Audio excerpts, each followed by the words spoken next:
بسم الله الرحمن الرحيم. الحمد لله رب العالمين، وأشهد أن لا إله إلا الله وحده لا شريك له، وأشهد أن محمدا عبده ورسوله صلى الله وسلم وبارك عليه وعلى آله وأصحابه ومن تبعهم بإحسان إلى يوم الدين. أما بعد، معاشر الكرام، حياكم الله جميعا وبارك الله فيكم وأهلا وسهلا ومرحبا. Vous êtes tous les bienvenus, frères et les sœurs.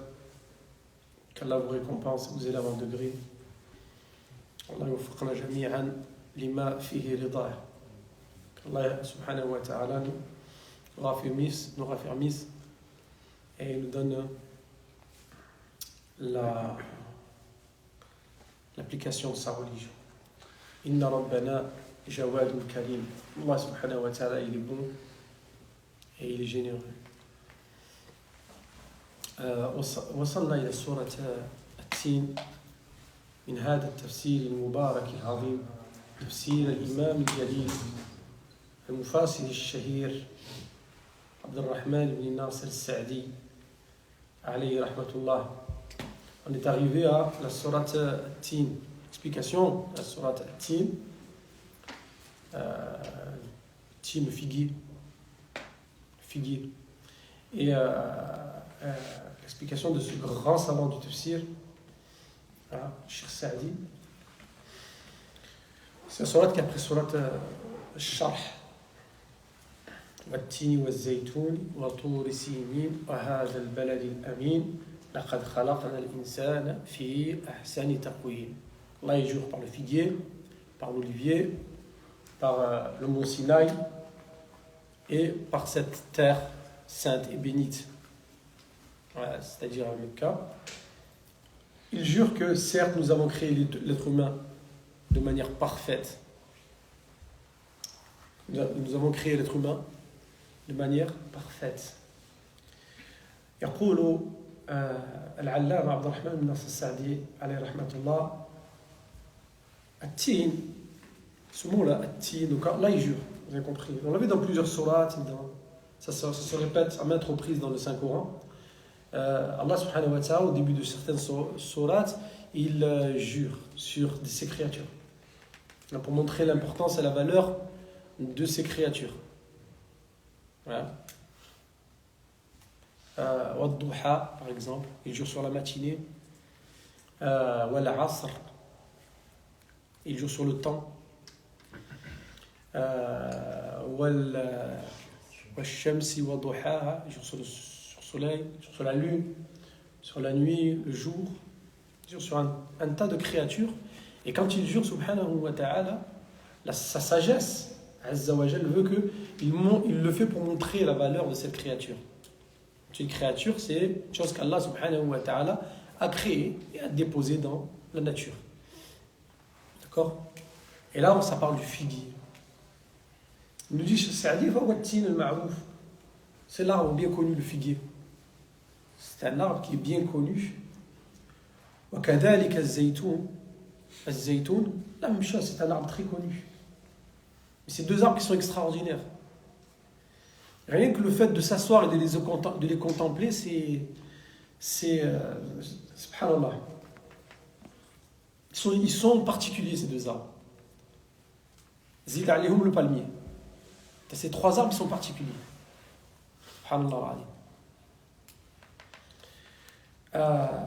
أقسم بهاتين الشجرتين لكثرة منافع شجرهما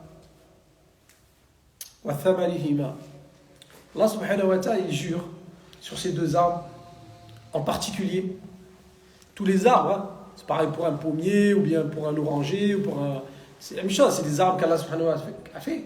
Et c'est des arbres qui ont il y a beaucoup de fruits, il y a beaucoup de choses, beaucoup de bonnes choses qui vont découler de n'importe quel arbre qu'Allah subhanahu wa ta'ala a créé. Les amandiers ou les cerisiers, n'importe. Mais là, ces deux arbres sont particulièrement profitables à l'être humain. Ces deux arbres qui sont vraiment spéciaux. Et on peut rajouter, même si Allah il n'en a pas parlé dans cette sourate, mais il a parlé dans d'autres sourates, même s'il n'a pas juré sur le palmier, mais c'est la même chose. Le palmier, c'est un arbre qui est tout aussi particulier. À un point que le prophète, alayhi salatu wassalam, il a donné l'exemple du croyant comme étant à l'exemple du palmier. Il a dit le croyant il est comme le palmier. Le palmier ne perd jamais ses feuilles. Le palmier, c'est un arbre de sa particularité. Il n'a jamais ses feuilles qui tombent. Il regarde toujours ses feuilles, tout au long de l'année, tout au long de sa vie. Le croyant, pareil, il ne perd jamais la foi. Il garde toujours la foi. Il a toujours la foi, le croyant. D'accord ? Et le palmier, c'est un arbre qui est béni. Et le croyant, il est béni. De par sa foi, de par ses actions, de par son cœur, de par sa religion. Allah subhanahu wa ta'ala, dans sa bonté infinie, le bénit, le croyant. Et le palmier, il n'y a que du bon dans le palmier. Il mange le tronc, les feuilles, ils en servent pour faire des toits. Les dattes, c'est un fruit pareil, qui est extrêmement particulier. Les catégories de dattes, il y en a, je crois, 2000 dans le monde. Et c'est particulier, la date, elle est particulière, le noyau est particulier, le tronc il est particulier, il mange, et voilà. C'est un signe, quand on voit ces genres de créatures-là, les palmiers, et c'est pareil pour ces arbres-là, at-tini wa zaytoun. Quand on s'arrête et qu'on s'assoit devant les arbres des oliviers, c'est extraordinaire. C'est extraordinaire. Des signes parmi les signes d'Allah, et les fruits qui vont donner ces arbres-là, en l'occurrence, le figuier et l'olivier, c'est des fruits qui sont particulièrement profitables pour tout le monde. Qui sont particulièrement profitables pour tout le monde. وَلِأَنَّ سُلْطَانَهُمَا فِي أَرْضِ الشَّامِ. Allah subhanahu wa ta'ala, pourquoi il a rassemblé ces deux arbres? Là, il nous dit, Cheikh Saadi, qu'Allah lui fasse miséricorde. Il nous dit, il a rassemblé ces deux arbres parce qu'ils sont particulièrement présents en terre de Sham. C'est le centre de la terre. À peu près. C'est le centre de la terre, le Moyen-Orient. La Palestine. Bayt al-Maqdis. D'accord? Al-Masjid al-Aqsa. Tout ce qui est autour du Masjid al-Aqsa, c'est une terre bénite. Bayt al-Masjid al-Aqsa, vous le connaissez. Masjid al-Aqsa, vous le connaissez. C'est la mosquée lointaine, on va dire. D'accord? Elle est en Palestine. En terre de Palestine. C'est un endroit qui est béni. C'est un endroit qui est béni, cet endroit-là. Et ces deux arbres sont particulièrement présents dans cet endroit-là. Hein? Et Isa alayhi salam, le prophète Isa alayhi salam, il a été envoyé dans cet endroit. D'accord? Il a prêché autour. Mais quand on parle de la Palestine, on pense à la mission prophétique de Isa, alayhi salam, qui est un des envoyés les plus puissants d'Allah. Quand on parle, on pense Palestine, Bayt al-Maqdis, on pense à Isa, alayhi salam. D'accord? On pense à Isa, fils de Marie. Il nous dit, Cheikh Saadi, là, وهو الشام هو محل نبوة عيسى بن مريم عليه السلام. Il dit cet endroit, c'est l'endroit où Isa il a reçu la prophétie, il est devenu un prophète, il a prêché. Alayhi salam. Cheikh il ne le dit pas là, mais c'est l'endroit où il va il n'est pas mort, comment il pourrait être ressuscité? Hein? C'est l'endroit où il va revenir. Hein? Il y a qu'à Abdullah. Ressuscité, ça veut dire qu'il comme il n'est pas mort. C'est l'endroit où il va revenir, il va descendre du ciel.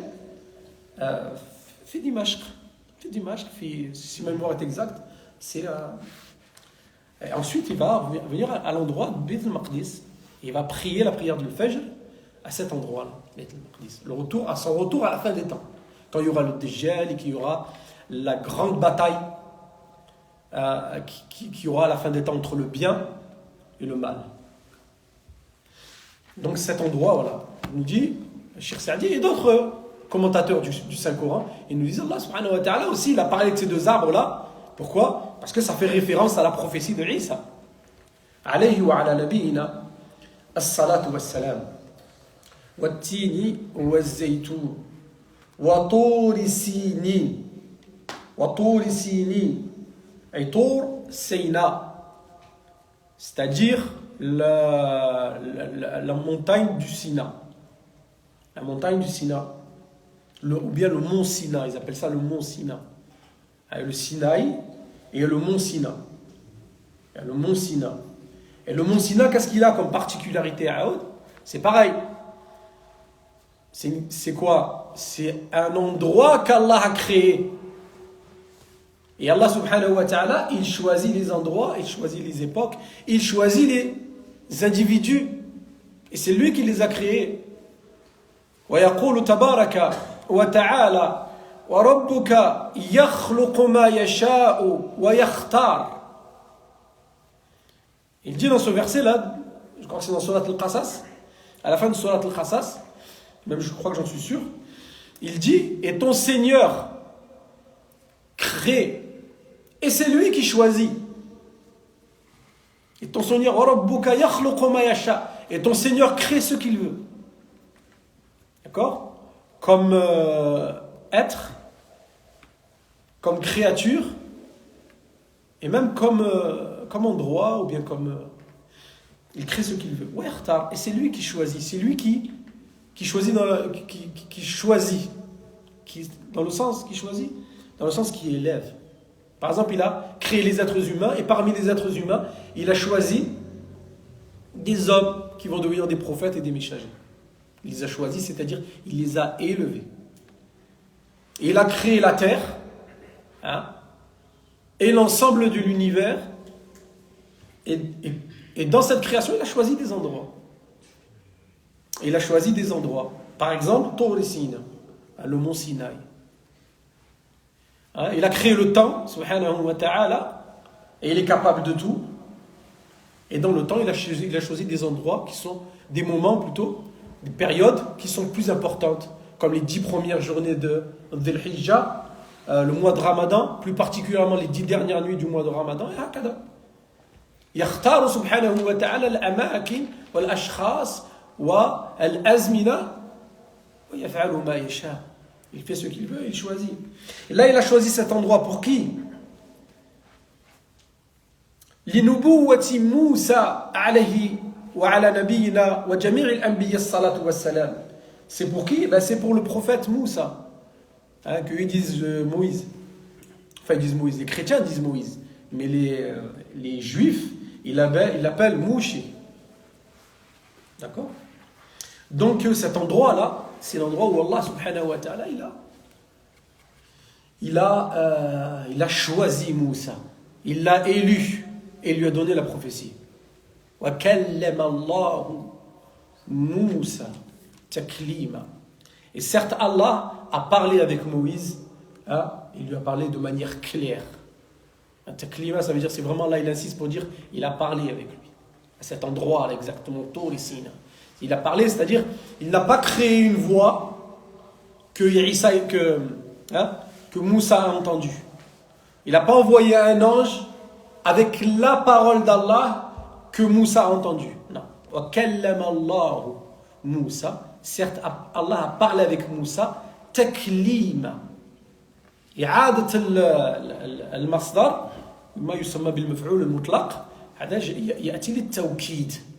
C'est pour insister que c'est vraiment une parole que Moussa a entendue de qui? Du Seigneur de l'univers. À quel endroit? Cet endroit-là, Tour Sina. Cet endroit qu'Allah subhanahu wa ta'ala il jure par Tour Sina. وهذا البلد الأمين وهذا البلد الأمين. Et Allah Ta'ala, il jure par quoi? Par cette terre de sécurité, cette terre sainte, cette terre bénite, qui est quoi? Qui est Mecca et ses alentours, qui est Mecca wa ma hawlaha. C'est-à-dire c'est la ville de la Mecque et ce qui est autour de là-bas et de la Mecque. Tout ça, c'est un endroit sacré aussi, qu'Allah subhanahu wa ta'ala a choisi et a béni. Et même, on peut même aller jusqu'à dire que c'est le meilleur endroit de la terre. C'est l'endroit qu'Allah azza wa jal, il a choisi au-dessus de tous les autres endroits. Hein? Pourquoi لأنه محل يقول الشيخ ومحل نبوة محمد صلى الله عليه وسلم. Parce que c'est l'endroit où la prophétie, où il y a eu la prophétie de Muhammad sallallahu alayhi wa sallam.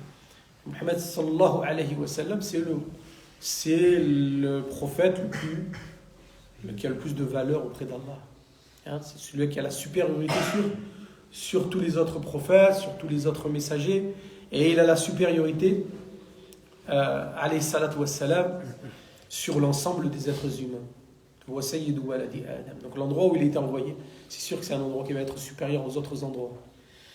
D'accord, une vallée sacrée. Mecca, c'est une vallée. Vous savez comment c'est entouré de montagnes. D'accord? Puis ça descend, il y a une vallée au plein milieu. Et en plein milieu, il y a la Kaaba, la maison sacrée, la maison d'Allah. Donc il nous dit وَهَذَا الْبَلَدِ الْأَمِينُ هُوَ مَكَّةُ الْمُكَرَّمَةِ. Donc c'est Mecca, c'est la ville de Mecca, la noble ville de Mecca, محل نبوة محمد صلى الله عليه وسلم, l'endroit où le prophète Mohammed صلى الله عليه وسلم a reçu la révélation. فأقسم تعالى في هذه المواضع بهذه المواضع المقدسة التي اختارها وابتعث منها أفضل النبوات. Il nous dit là, Cheikh Saadi nous dit, donc c'est pour ça qu'Allah il a juré là, sur ces endroits saints et bénis qu'il a choisi, subhanahu wa ta'ala, pour les prophètes les plus puissants, qui sont Isa, ensuite Moussa, là, si on s'en réfère à ces versets-là, et ensuite Muhammad sallallahu alayhi wa sallam, afdalul jami' sayyidu waladi Adam, wala fakhr. Donc, c'est ça. Et le savant, le grand commentateur, vous le connaissez tous, l'imam Ibn Kathir, الدمشقي, يقول في تفسيره قال الذين قرأوا التوراة. Il nous dit, Cheikh Saadi, l'imam Ibn Kathir, le commentateur, il est bien connu, il dit, les gens qui ont lu la Torah, il dit, قالوا في آخرها ذكر هذه الأماكن. Il dit à la fin de la Torah, vous savez ce que c'est? C'est les 5 livres qu'a reçu, Houma il définit ça comme 5 livres. D'accord? La Genèse, des choses comme ça. Et bon, c'est un ensemble de livres. Eux disent qu'il y en a 5. Allahu a'lam. Mais en tout cas, il nous dit, l'imam Ibn Kathir, il nous dit, les gens qui ont lu la Torah, nous on ne l'a pas lu, mais les gens qui ont lu la Torah, à la fin de la Torah, il y a un verset qui fait référence à ces 3 endroits-là. Fait référence à ces 3 endroits-là. ففيها جاء الرب من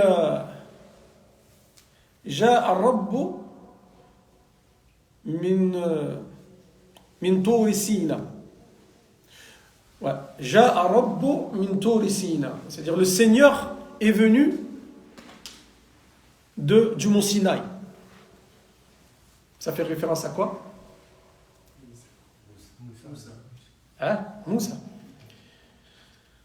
وأشرق من ساعير وهو بيت المقدس. Il dit, et il s'est dévoilé Sa'ir. Sa'ir, c'est Beit al-Maqdis. D'accord? Ça fait référence à qui? À Isa. Min Sa'ir. واستعلن من جبال فاران وهي جبال مكة الوعرة. Et il s'est révélé, Allah subhanahu wa ta'ala, au-dessus des montagnes de Faran. Et les montagnes de Faran, c'est Mecca. D'accord? Donc, في التوراة ذكروا حسب ترتيبهم الزمني. tartibihim al-wujudi. Il nous dit l'imam Ibn Kathir, alayhi rahmatullah, il a dit alors dans la Torah, si on se réfère à ce passage de la Torah là, où on trouve ces trois endroits qui ont été cités ensemble, hein, il dit ils ont été cités selon quoi? Selon leur ordre chronologique. Parce qu'en premier, il a cité, c'est cité, enfin dans le passage, c'est cité l'endroit où a reçu la révélation de Moïse. Ensuite, l'endroit de la révélation de Isa. On voit que c'est chronologique. Et ensuite, l'endroit de la révélation du prophète Mohammed sallallahu alayhi wa sallam. D'accord. Et il nous dit, l'imam Ibn Kathir,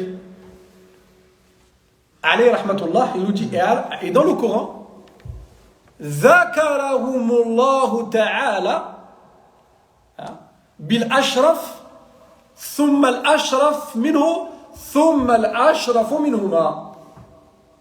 Par contre, là, ils sont cités les trois, mais cette fois, Allah subhanahu wa ta'ala, là, dans ce verset-là, c'est pour ça que le Coran, il a toujours plus de supériorité. Le Coran, il aura toujours, c'est le meilleur livre qu'Allah subhanahu wa ta'ala il a révélé. Hein? Il nous dit, Ibn Kathir nous dit, Allah, il a cité là, les trois endroits, il a cité le meilleur. Ensuite, celui qui est encore mieux. Et pour terminer, ce qui est mieux que les deux. Le meilleur des trois, si vous préférez. D'accord?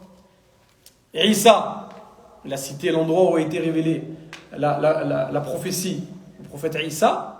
Mieux que Isa, c'est qui? Moussa. Et mieux que Moussa et que Isa, c'est qui? Muhammad sallallahu alayhi wa sallam. Wa tini wa zaytoun. هذا هو أشرف المكان وطور سيناء أو طور سينين هذا أشرف منه وهذا البلد الأمين هو أشرف منهما. D'accord? Donc Allah subhanahu wa ta'ala يقسم بما يشاء كما قلنا. Allah ta'ala il jure donc avec ce qu'il veut. Hein? Et toujours il y a une sagesse dans ce qu'Allah subhanahu wa ta'ala fait. Hein? Il y a toujours une sagesse dans ce qu'Allah fait et il y a une sagesse dans ce qu'Allah dit dans son livre. Et quand il jure, c'est pour montrer la valeur de ces choses-là. Et ensuite, c'est pour montrer, il y a toujours une réponse. Et on l'avait dit ça plusieurs fois. Quand Allah il jure dans le Coran, il y a toujours une réponse. Il jure par exemple, là il a juré sur ces endroits bénis et sacrés. Et la réponse à ça, c'est quoi? لَقَدْ خَلَقْنَا الْإِنسَانَ فِي أَحْسَنِ التَّقْوِيمِ. Certes, nous avons créé l'être humain d'une manière parfaite. Hein? Dans une forme qui était à l'origine parfaite. والمقسم عليه قوله تعالى لقد خلقنا الإنسان في أحسن تقويم dans des proportions qui sont parfaites. لقد خلقنا هذه الآية فيه ثلاث مؤكدات Tu vois, toi tu lis le verset comme ça لقد خلقنا الإنسان في أحسن تقويم. Certes, nous avons créé l'être humain dans des proportions hein, et dans des formes parfaites. Et il y a trois manières d'insister. Allah il a insisté de trois manières dans ce verset. ثلاث مؤكدات. اللام وحرف قاد والقسم المقدر. اللام وحرف قاد والقسم المقدر. لأن المحذوف هنا هو والله لقد خلقنا الإنسان في أحسن التقويم. هذا هو المقدر في الآية. والله لقد خلقنا الإنسان في أحسن تقويم. Donc il y a trois, Allah Ta'ala a insisté de trois manières sur ce verset. C'est quoi? C'est l'lam, la, qad. Ça c'est l'lam tawkid. Donc c'est pour insister. Je dis, قد خلقنا الإنسان في أحسن تقويم. C'est-à-dire, certes nous avons, mais là c'est vraiment, la qad, c'est vraiment, d'accord? Donc il y a deux lettres qui sont là pour insister sur le fait qu'Allah a créé l'être humain. Et il ne l'a pas créé il l'a pas créé pas bien. Hein? Il l'a pas créé mauvais, il l'a pas créé tordu. Hein? Ou il a créé un animal. Mais c'était un singe, c'est devenu un être humain. C'est débile. Je rigole, mais il n'a pas fait de ça. Ahsani taqwim. Proportion parfaite. Parfaite. Et Allah subhanahu wa ta'ala, non seulement ça, mais regardez, il insiste et il réinsiste 3 fois. Et il jure sur ça. Certes que l'être humain a été créé, sa nature au départ. Comme Adam, par exemple, notre père Adam à tous, hein, c'est pas l'être parfait. Vous avez compris? Il était parfait. Il avait la science et tout. Comment ils te disent, ah, mais c'était avant, ah, mais ils ont commencé, ils ne parlaient pas au début, tu vois, comme ils disent. Ils savent que c'est pas vrai. Ça, il faut savoir ça. Ils savent que tout ça, c'est des salades. Tout ça, c'est des fabulations. Tout ça, c'est des conjectures. Ils savent que c'est pas vrai. Mais ça tombera toujours dans les oreilles de gens qui ne sont pas avertis ou de gens qui disent, ah, peut-être. Les gens, tu vois, qui sont perdus déjà au départ. Alors, ils ont continué à écouter ce qu'ils leur ont dit. Et tu dis, ils ne savent pas parler. Adam, allamahu Allah al-asma' kullaha. Allah Ta'ala, quand il a créé Adam, il lui a donné la science infuse. Ça s'appelle le soleil. Ça s'appelle la lune. Ça s'appelle... Adam, quand il est venu à la vie, qu'Allah Azza wa Jalla l'avait créé de ses propres mains. Vous voyez comment dire la différence, elle est où? Et qu'Adam, il est venu à la vie, qu'Allah, il lui a mis l'âme. Allah, il lui a donné la science de toute chose. Et cette science, elle s'est divisée, si vous préférez, et elle s'est héritée chez ses enfants, et ça, c'est voilà. Mais lui, il avait de la science infuse au départ, Adam. Pour pouvoir la donner à qui? À ses enfants, qui l'ont donné eux-mêmes à leurs enfants, et que ça s'est partagé pour que les êtres humains puissent être des êtres humains. D'accord? Il ne savait pas parler, il n'y a pas ça. Il parlait toutes les langues, Adam. Ils disent il ne savait pas parler, alors il faisait des dessins dans des grottes. Eh ouais, mais... Eh oui, mais non. C'est pas comme ça que ça s'est passé. Allah subhanahu wa ta'ala, il te dit Khalaqallahu Adam ala suratihi. Certes, Allah a créé Adam à son image. Vous connaissez même les gens du livre, ils le disent ça. Dieu a créé Adam. Ça. Mais qu'est-ce que ça veut dire? Les savants nous donnent 2 explications à ce hadith. Ils nous disent, ça veut dire Barakallahu fikum. Ça veut dire Dieu, Allah subhanahu wa ta'ala a créé Adam à l'image d'Allah. Oui, ça veut dire ça. Ça veut dire qu'il a créé Adam à l'image d'Allah. C'est-à-dire, Allah, il est savant, il attend de nous qu'on soit des... Voilà, qu'on soit des savants, qu'on ne soit pas des ignorants.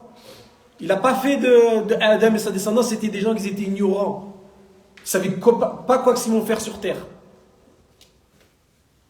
Allah subhanahu wa ta'ala, il est clément, hein, il est miséricordieux, et il attend de Adam et de sa descendance qu'il soit clément et miséricordieux. D'accord? Et il a mis ça en nous, et ça, bien sûr, vous avez compris. C'est pas la peine de le dire. Ce sera toujours différent avec Allah. Allah, c'est le créateur, et nous, on est ses créatures. Et la qualité, elle sera différente entre le créateur et la créature, bien entendu. Mais en tout cas, il faut qu'on ait ces qualités-là, de bonté, de sagesse, de force, et de toutes ces choses-là qu'Allah Azza wa Jalla, il attend de nous. Il te dit, c'est ça que ça veut dire. Et il te dit, ça veut dire aussi, il y en a, fi riwaya, khalaqallahu Adam ala surati ar-Rahman. Il n'y a plus de tergiversation ou de pouvoir expliquer d'une autre manière. Et c'est un hadith authentique.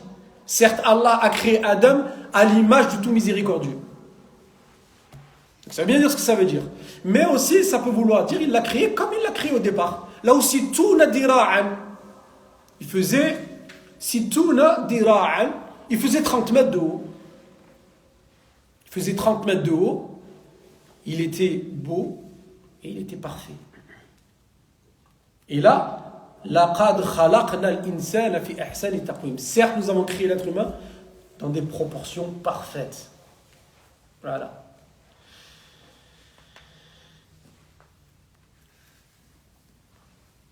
Fitamam al-khalq, création qui était parfaite. D'accord? C'est pour ça que nous autres, les musulmans, toujours on essaye d'être parfaits. Parce que quand tu sais d'où tu viens, en général, tu auras tendance de savoir où tu vas. Et jamais le musulman, il va faire des choses, il va devenir un animal. C'est vrai ou c'est faux? Il va faire des actions d'animaux. Pire que les animaux. Les animaux, ils sont nobles à côté de ces choses que vous faites là. Mais celui qui ne sait plus, Il a oublié d'où il venait. C'est pas il a oublié. Il fait mine de ne pas savoir où il se met. Hein? Il se met quelque chose devant les yeux, il se met un voile devant les yeux. Hein? Il se met un voile dans le cœur. Il ne sait plus d'où il vient, il ne sait plus où il va. Il ne sait pas où il va. Il va s'adonner aux pires dépravations et comportements moraux qu'on peut imaginer sur un être humain. Et c'est ce qu'on voit aujourd'hui. Ce qu'on voit comme changement de la création d'Allah. C'est ça qu'ils veulent faire. Ils veulent changer la création d'Allah. Ils veulent changer quoi? La création d'Allah.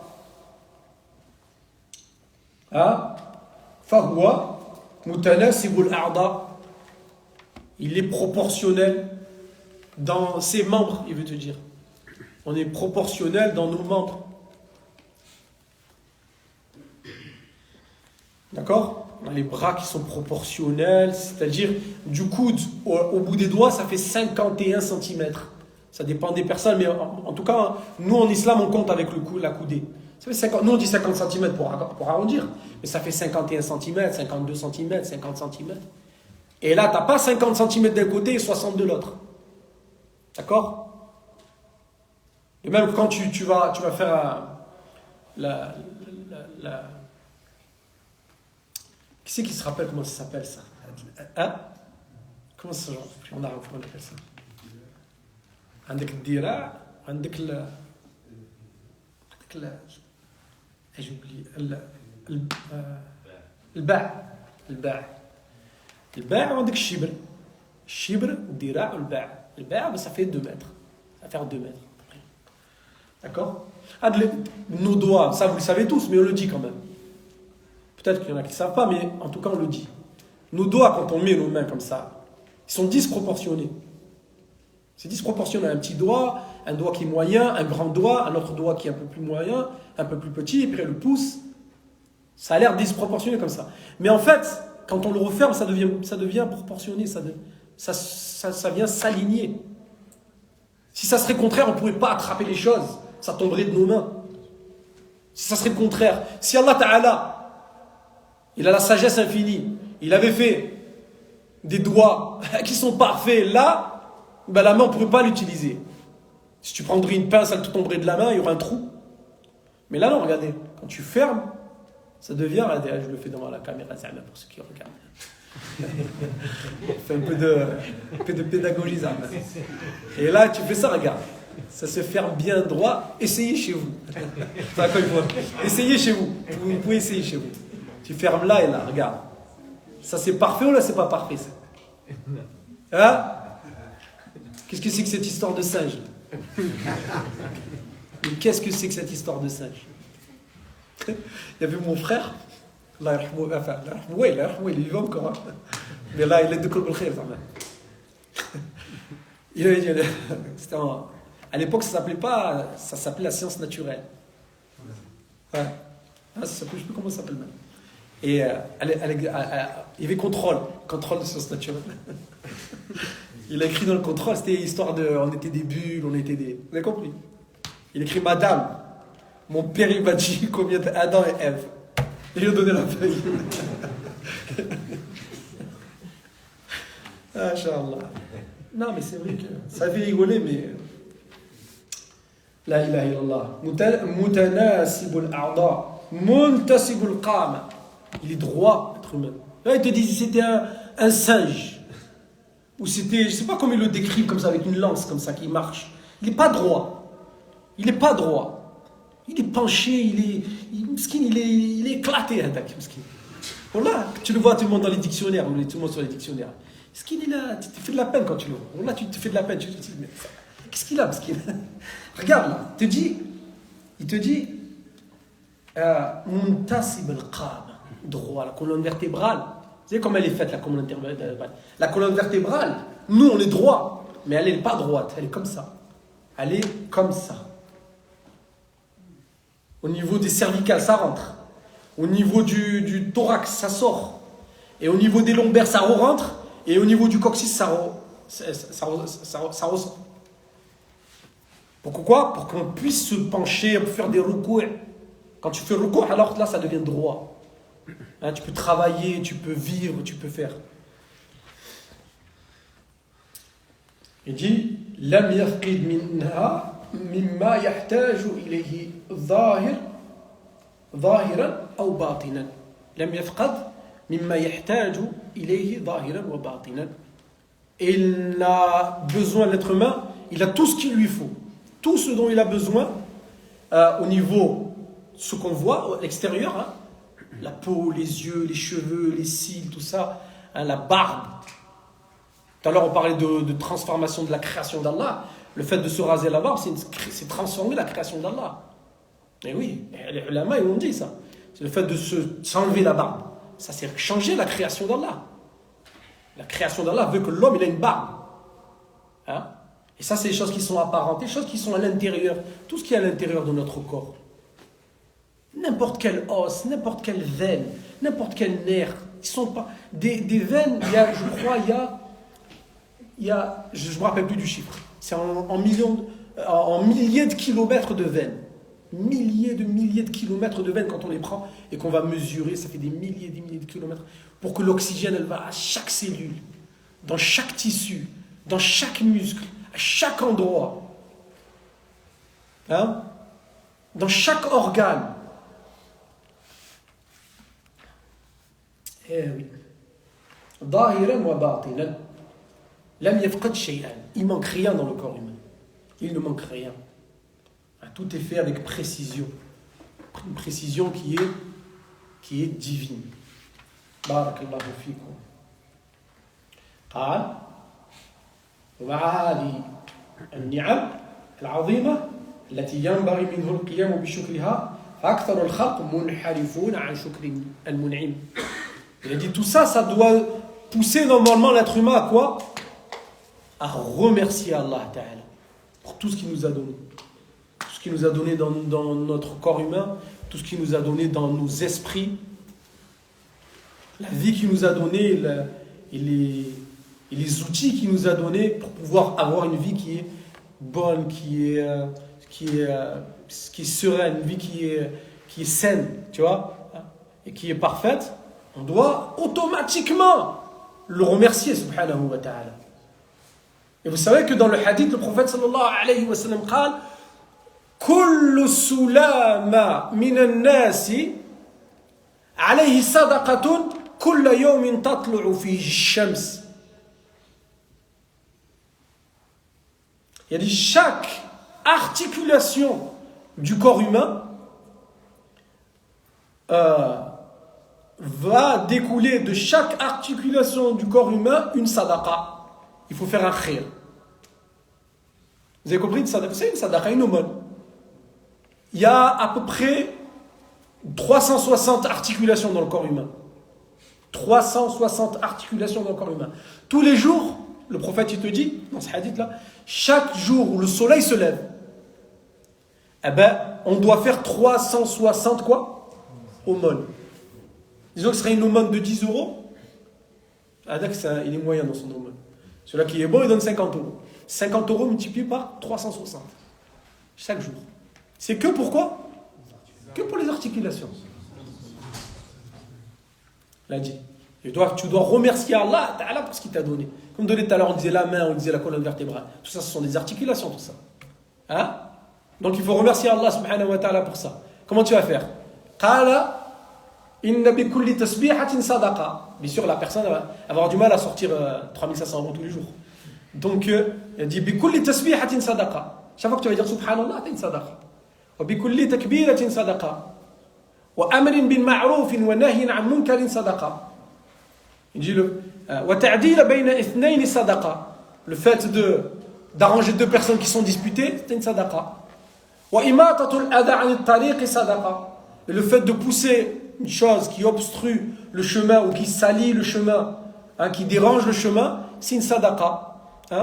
وَتُعِينُ الرَّجُلَ عَلَى دَابَّتِهِ فَتَرْفَعُ لَهُ عَلَيْهَا مَتَاعَهُ صَدَقَةً. Le fait d'aider quelqu'un à porter ses bagages et les monter dans sa voiture ou dans sa monture, c'est une sadaqa. وَبِكُلِّ خَطْوَةٍ تَمْشِيهَا إِلَى الْمَسْجِدِ صَدَقَةً. Et chaque pas que tu fais dans la direction de la mosquée, c'est une sadaqa. Tu vois? وفي رواية لهذا الحديث قال عليه الصلاة والسلام ويكفي لذلك كله ركعتان يركعهما العبد من الضحى. Il a dit, il suffit, s'il n'arrive même pas à faire tout ça, il lui suffit de faire 2 rak'at à quel moment? Au moment du duha. Et quand tu vas faire les ulama, qu'est-ce qu'ils ont dit? Ils ont dit, pourquoi le prophète sallallahu alayhi wa sallam il a parlé de 2 rak'at? Parce que tu vas utiliser toutes les articulations. Quand tu vas faire tes 2 rak'at, tu vas utiliser toutes les articulations dans l'obéissance du tout miséricordieux, le très miséricordieux, dans l'obéissance d'Allah subhanahu wa ta'ala. Mais ils refusent ça, ils ne veulent pas ça. Ils ne veulent pas remercier Allah. Ils ne veulent pas. نعم نعم. هي صدقة في حديث آخر. في حديث آخر. في حديث آخر. الكلمة الطيبة صدقة في هذا الحديث. Et moi, ce hadith, je vous le rapporter pas dans l'ordre. Parce que je parle en français, en arabe.